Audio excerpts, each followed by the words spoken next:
you would slice off the top and scoop out the insides, and that would be the main centrepiece. And they would often try to make the casing into the animal or the fowl or whatever it was that they were cooking. They would try and make it look the same. So you would get, if it was a fish pie, you might have a little sort of fish made out of pastry on the top. So it's all trying to make the table look interesting.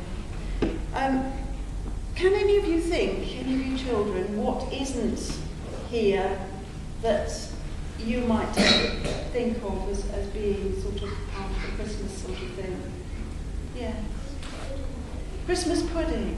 Christmas pudding they did have, but it was in the shape of a sausage, and it was sort of oatmeal and minced meat. Again, it was oatmeal and meat and with spices in it. So it would be a little bit more like a haggis, I think, but a sort of sweet haggis. Yes. Christmas cake, they would make things like Christmas cake, yes, because they've got all the raisins and the cinnamon and things in there. Yes. Turkey.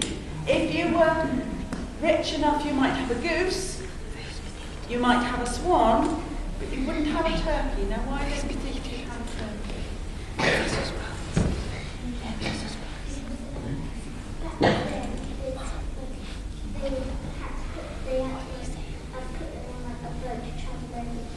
Where from?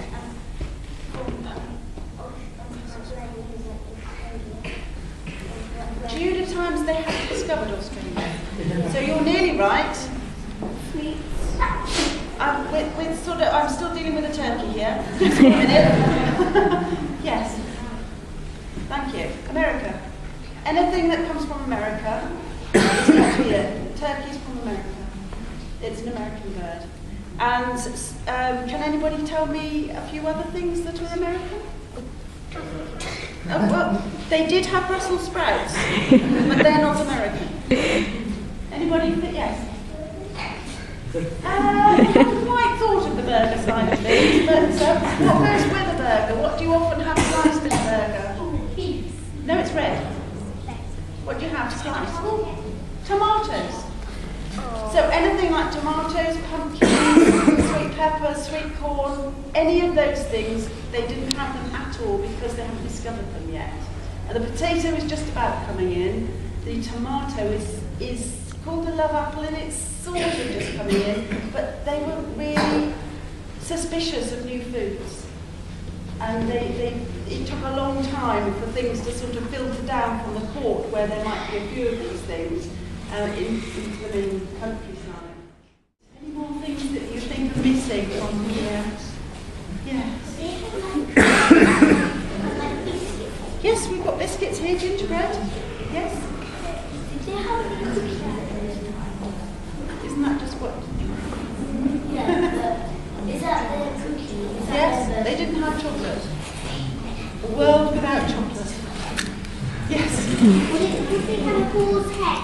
They would have a boar's head. If they were rich enough, their boar's head with an apple, thank you, an apple in its mouth would be a fantastic centrepiece for the middle of the table.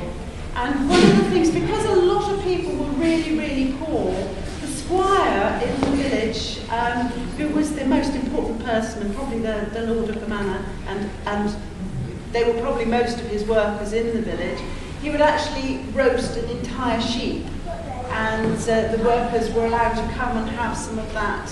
And that was a really great treat, because in Tudor times, you're a good housewife, the idea of her cookery wasn't to tempt you to eat things, it was actually to satisfy your hunger, to cure what they called curing hunger. You know how your tummy hurts when you're hungry?